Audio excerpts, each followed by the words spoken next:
Welcome to the Ryerson Negotiation Project. My guest today is Howard Levitt. Howard, welcome David, to the show. Thank you so much for having me. Now, a little bit about Howard.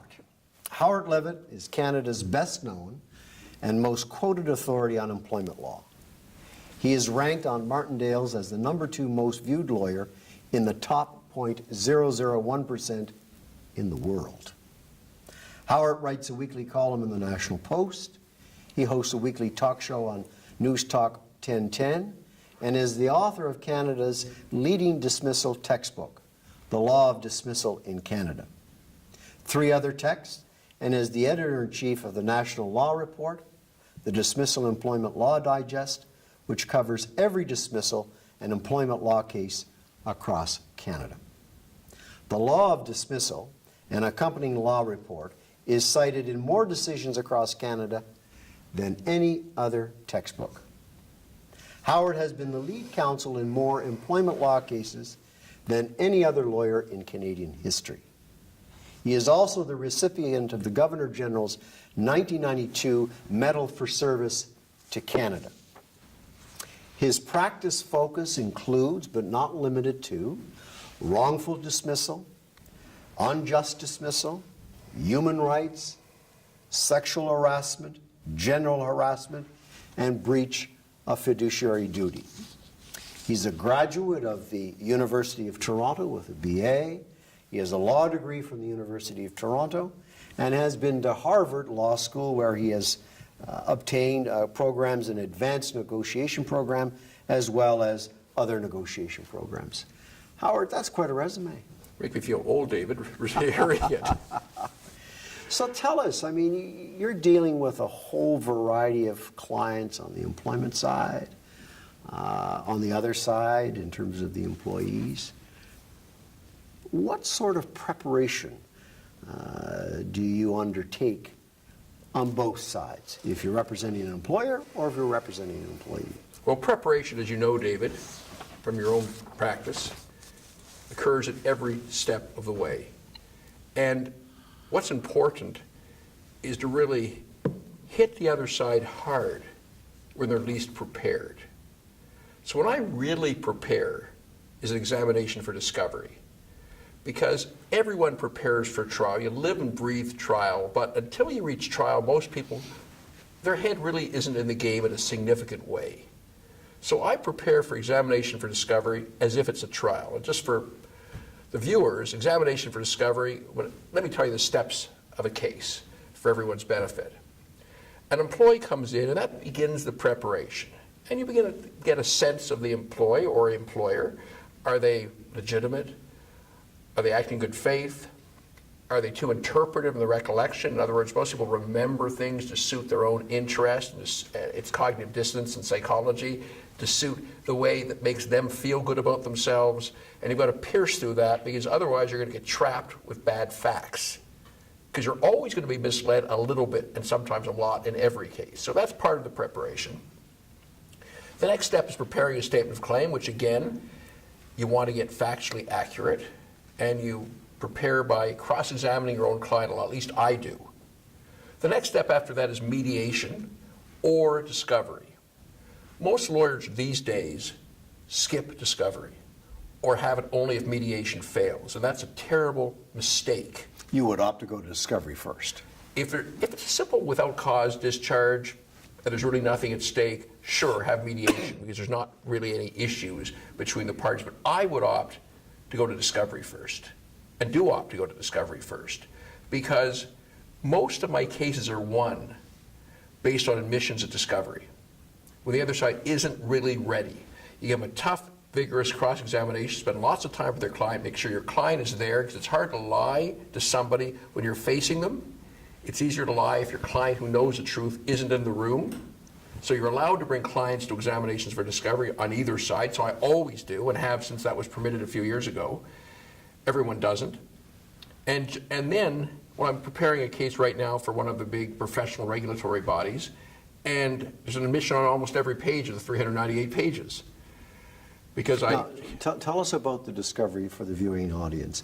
There are new rules in terms of the number of hours Yes. that you can have for discovery. So what are those rules? 7 hours You get 7 hours, to cross-examine the other side. and they get 7 hours of you. Unless you go to court and say 7 hours is not enough and I want more. Now, if it's simplified rule, which is a smaller case, it's only 2 hours, but 7 hours for larger cases. That should give you enough time. Except in some cases. I have a case right now that's had a lot of press attention, but that's all I'll say about it, which we've had 4 days of discovery with another one coming, a lot more than 7 hours. But there's lots of allegations of cause in that case, which may give it away a little bit. But in any event, generally 7 hours is lots of time. This case was within the 7-hour rule. It didn't even take quite 7 hours, went to 400 pages. And the person admitted to many issues, whether he was an employee, whether the contract changed over time, because he signed a contract in 1993, was fired in 2015. He argued the old contract didn't apply anymore to take him through the contract. There were issues of cause, and funnily enough, in the middle of the case, he had tape recorded a conversation with a senior executive of my client. And I had him admit he was a dependent contractor, but argued he was really an employee of the professional body. I had him admit that if he was an employee, he would have been fired for that tape recording. Fair enough. Another allegation of cause I then amend afterwards. He then comes back from a break during the discovery and says, I lied. What do you mean you lied? Well, I never tape recorded her. But you said under oath 15 minutes ago before the break you did tape record her. Yes, but I was lying. I didn't, because of course if he said he was and admitted to it, he may have cause for discharge. So the question became, and I put it to him, well, which lie is the court going to accept? You perjured yourself already, you've acknowledged that. Which perjury should they accept at trial? And anyway, you have a little fun with things like that, but the point is, on those and other issues, he's now admitted away most of his case. And on the cause issue too, much was admitted away. The other cause issue, the main cause, because so oftentimes, David, in cases I find that you don't win because of what you allege in your statement of defense. You win based on your investigation after that. So I get a case, and my job is to get a sense of the person on the other side, and that's a bit of a psychological, intuitive process, and think, what have they probably done besides what we know about? And it may have something to do with what we know about. It may have nothing to do with what we know about. And I already set up investigations too, and investigations would include an interview of the employee. And I hope that they lie during the interview, because the lie creates additional cause for discharge. So you may have cause not because of what they did that they're charged with, but the fact that they lied during the interview. Anyway, you work hard to prepare for the discovery. It's worth its weight in gold, because then you have a lot of admissions. You can show it to the judge at trial as if it's part of your case. And it's really practically impossible for the employee then to walk away from what they've admitted to under oath. So that's a long exposition of where I really focus my preparation. Do you find that that's where some negotiations then begin, is after the examination and discovery? The other side will say, okay, let's sit down and let's discuss this. Sure, or I do, or I bring it to summary judgment to the court. But usually that is where negotiations begin. And sometimes, for example, in the case that I've had 4 days and coming and discoveries, at a very early stage, they wanted to negotiate with me. I had a sense there were matters that had not yet been disclosed yet, so I avoided negotiations deliberately. I wanted to know what my cards were. Was that an intuitive thing, or just your experience saying, hey, there's something here? It was more an intuitive thing. It's more, well, experience, intuition, what's the difference? They're really almost synonymous. But there just seemed to be something not right in what I'd seen so far. What I knew about suggested there was likely a lot more. And at that point, I developed a few trails to follow, and I wanted to explore those trails. I certainly didn't want to make suggestions about those hints I had that they could then prevent me from getting the information, because they knew I was looking for it. I didn't want to go there, nor did I want to have a negotiation that went to a consummation, to a conclusion, when our case might be better than I knew it was. So sometimes when you're in that situation, you want to shut down negotiations. And the other thing is, it's not a bad thing to shut down negotiations. Sometimes it makes the other side trepidatious. What do they have that we don't know about? Why are they not nervous? What's going on? And in employment litigation, the parties are not equal, the employer almost invariably has the real bargaining power. And therefore, it's almost always better for an employer to delay.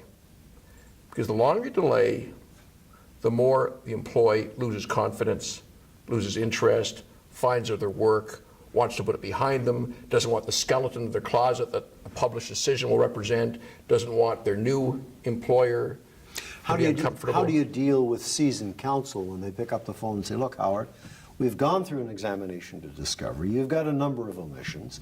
Why can't we just sit down and discuss this in an intelligent way for the purposes of a settlement here? How does that relationship with that other member of the bar affect you and where you're at in terms of your goals? Well, once we've had discovery, and a lot of time has gone by, and generally by then I am ready. In fact, right after a discovery that goes well, it's the best time. Because the employee has had a preconception from their own analysis, from their counsel has told about their case. And if the discovery's gone well, as it should, if you're well prepared, then all of a sudden, their entire conceptual framework has been shaken. And I want to negotiate right then, before they have a chance to recover their emotional equilibrium and psychological equilibrium. And what do you do with the relationship there? A, with the client that you're representing, and the lawyer on the other side. Does that become an important vehicle in terms of your relationship with him or her in order for the purposes of a settlement? It can, or it can interfere. Explain that. Well, if you have a bad relationship with the lawyer on the other side, if they have something to prove, if they feel bitten by how badly they were beaten at discovery, they psychologically can't get worse for them. They psychologically want to prove themselves to their client and to themselves. And therefore, it's hard to get them to take an offer and not attempt to persuade their client out of it, to take an offer that's reasonable based on where the case is then. So this is the old issue of ego. Yes. Seeping in We're on people. the part of counsel. Yes. I didn't do overly well at examination and discovery. Now he's offering me $1 when it should really be $2. I'm not taking it because this offends me. Yes. Do you see that often? Often. Well, what does often mean? Regularly, I think I can answer that. Because we're people.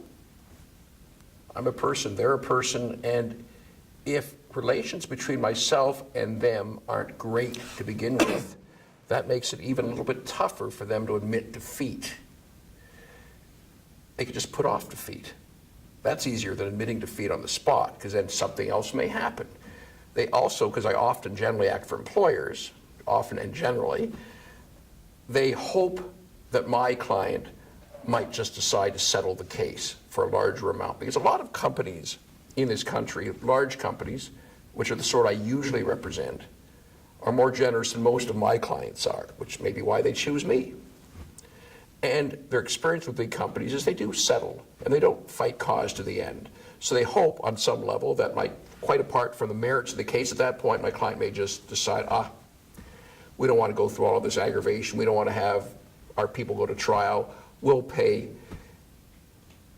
And I try and have that discussion with my client. If we're going to go down that road, don't get particularly to the end, because then you destroy my credibility and your credibility. So how difficult are those kinds of conversations with your client? Not difficult, usually, because generally my clients have selected me because I'm known to be an aggressive litigator, and they want to get that advantage. And a lot of I'll give you an example. I acted for a large employer who bought another large employer in New Brunswick. And they laid off a couple hundred people because they centralized a head office in Western Canada. They had a severance formula. And the severance formula did not accord to what a court would provide. It was less. So many employees wrote letters through counsel. Some employees initiated claims. At the end of the day, we had one case went all the way to the New Brunswick Court of Appeal. that went very well for us as it happened because of other issues. But the point is that most of them just got exhausted from the litigation expense. It was about 10 or 12 years ago, just exhausted. And so they just gave up along the way because it was costing. They had relatively junior lawyers at the time. They're now quite senior lawyers now. One's quite a senior member of the bar there now, but not then. And they were getting legal fees all the time. And at the end of the day, they just gave up and did badly, even though they had ostensibly good cases. In any event, what then happened is my client got bought from another big company. But I acted for the other big company as well, a Toronto-based company. As I heard from Human Resources, my new client then let a bunch of new people go with even less severance than the first one. Not a single person sued because they heard the same lawyer would be acting in the new cases. And it wasn't the merits of the case that mattered. It was reputation of counsel and how miserable their experience would be for the next 3 or 4 years. And they just decided the game wasn't worth the candle and accepted the offers made. So when you go in to pick up the mandate from the employer, there must be a pretty frank exchange. They know why they're hiring you, because you're an aggressive litigator. But they can cut the legs from underneath you pretty quickly if they so desire. In a second. So tell us about that conversation that you're having with that employer. You know what the facts are, you've got a good idea as to what the law is and where it's going. What do you get from that employer in terms of your mandate going forward? Well, David, at 37 years of practice, I have my mandate pretty established with most of my clients. Most of my clients tell me at the beginning, at the inception, and certainly years ago when I started with most of them, told me what my mandate was, and it frankly reflects what I just talked about. So that's really easy.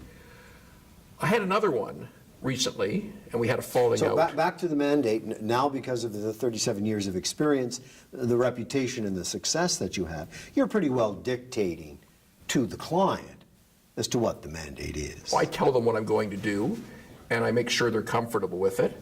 And if they're not comfortable with it, they probably wouldn't have selected me because they're referred to me by people who like that style. They're generally companies who want to, frankly, set a precedent. They want to take a position, if they've got the merit to do that, so they won't have 100 other people coming out of the woodwork and suing them too. They want to make everyone understand that just because we're a big company or a little company or a medium-sized company, whatever the company is, it's not going to be an easy ride if they've got a decent defense. Again, it's always premised on having a decent defense. And part of that is exploring the defense. I can do a 4-hour examination for discovery on their job search and uncover all the things they didn't do and could have done and should have done, because that's, and even a non-cause dismissal case, that's an issue for the court and how much severance they get. If they didn't, and a lot of people write, because their lawyers tell them to write, apparently assiduous job searches, but there's huge gaps in those searches of things they didn't do. And you expose them and bring them up, and then they get uncomfortable, and then they're ready to settle. As a negotiator, what's your style of communication? Are you a letter guy? You a phone guy? Email? Tell us about that style. There's no, I don't think I can answer that either way, David. It depends on the case, it depends on the client. Yeah, but you must have a preferred way. Would you prefer to send me a nasty email, or would you prefer to start? To start, you would. Absolutely, to start. At the end of the day. And what would you put in that email? I'd put in everything that I could potentially sue your client for. Everything that your client did wrong, everything a court would look askance at, and I'd attempt to the best I can to penetrate any defense you have or any aspect of your case that's less than totally bulletproof and prophylactic. That's what I'll put in the email. And my email is not right just off the top. Right off the top. And it's not written to you, for you, as much as it's written for your client, especially if you're acting for an employee. Because I want the client to understand this isn't going to be what you told them it was going to be, you being any lawyer. Because lawyers, well, employees aren't comfortable with lawsuits. They're nervous. They've worked for this company for X years. Unless they're very senior, that company's their boss, they're used to following their orders, they're used to dealing with them with respect, and all of a sudden the company's made a decision. But that whole psychological backdrop doesn't just go away. So suing the company you revered and were proud of and loved and identified with for decades potentially, even for a few years, is a difficult act that you don't proceed to without considerable trepidation. My job is to restore and reinstate that trepidation by the message I deliver and reinstate the respect they have for their former employer. So you do the email. I do the email, and then I may or may not get a phone call. I may get a letter of response, in which case I continue with the email or letters of response. And what I'm doing throughout is doing my best to dampen and reduce expectation, maybe even prevent the employee from suing at all. And at some point I might get a call from their lawyer. I generally let them call me first. Because of course if I call them, it's like a case I had today, or a junior in my office had today. And she's having a hearing on Wednesday. She wanted to propose mediation. I said, absolutely not. Because you're already telling them that whatever offer you've already made is just a starting point. You can start discussing it when you get there in a casual way and lead into it. But don't telegraph weakness in advance. Don't telegraph irresolution in advance. Don't telegraph a preparedness to go higher and who knows how much higher in advance. Because people take that and assume things that are their interest, which is obviously they're running scared, they're prepared to offer a lot, which is not the message you want to go to a negotiation with or a trial. So I will let them call me. There's very rare circumstances where I'll ever call them first, because I don't have to. There's going to be a mediation at some point anyway. There's going to be examination for discovery. We're going to be chatting with the other counsel, and their client looks bruised. In the middle of the discovery, I may say, let's talk for a moment to their counsel. I mean, I'll wait till the end of the discovery. And if they say no, I say, okay, continue bruising them. After discovery, might try again, but then again, there's going to be a pretrial where a judge sits down and tries to settle the case. And you want to walk into that with two things, first of all. One, the other side sense they're not going to recover very much, depending on, again, on what side they're on. Or they'll recover a lot if you're on your side. It depends on whether you're acting with the employee or the employer. But in any event, that they're not going to do very well. Secondly, I want to walk in with a transcript of the discovery and a mediation or pretrial brief that says, here is what is admitted to. Gives the narrative with a series of admissions written into it with the question numbers. A little trick I have is I never give the transcript with the question numbers to the other side. I don't want to help them prepare for trial. So I say they're admitted to this, they're admitted to that, they're admitted to the other. They probably don't remember. And how long would that normally be? 10, 12 pages. So the judge is seeing that for the very first time. These are all the admissions. Yes. And they get it a few days before the pretrial. They've read it. And the other side at some point will say, I don't think my client admitted to that.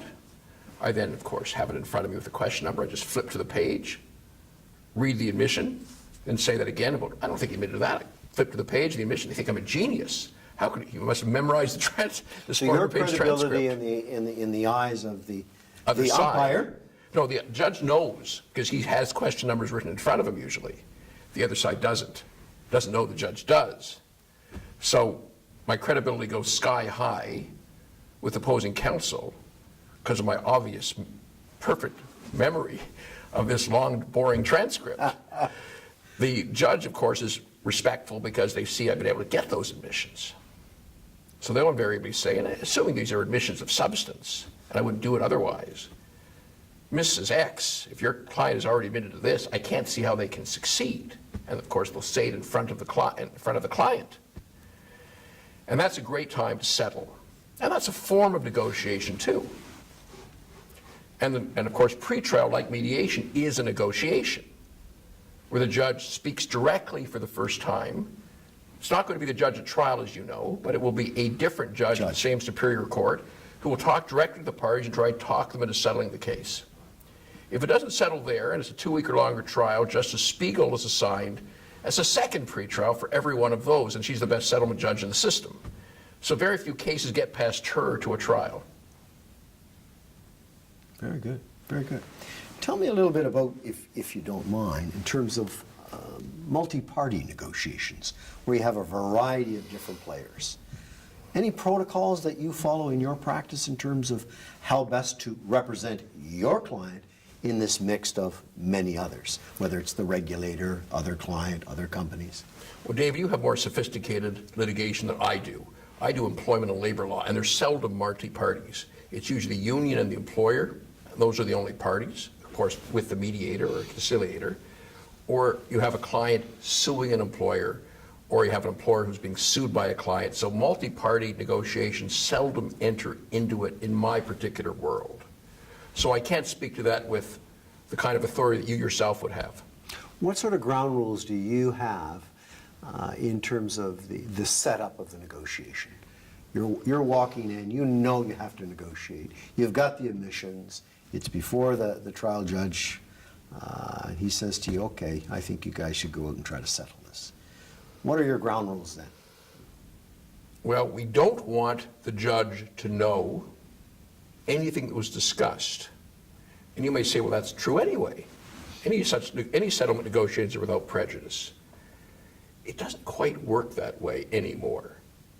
When you have mediation arbitration on labor tribunal, for example, or in a pretrial, the judges want and arbitrators want to know, even though they'll ultimately be hearing the case. It's a little easier with the judge. But both sides have to tell the judge that we've agreed at the outset we're not going to tell them, and do it in a way that doesn't imply that I'm the one who made that request. So I set that ground rule. And of course, if counsel on the other side cheats, they will never get a break from me again. And I will never trust them again. And I'll make sure that everyone knows that about them. So they better be honorable, and 90% of the time they are.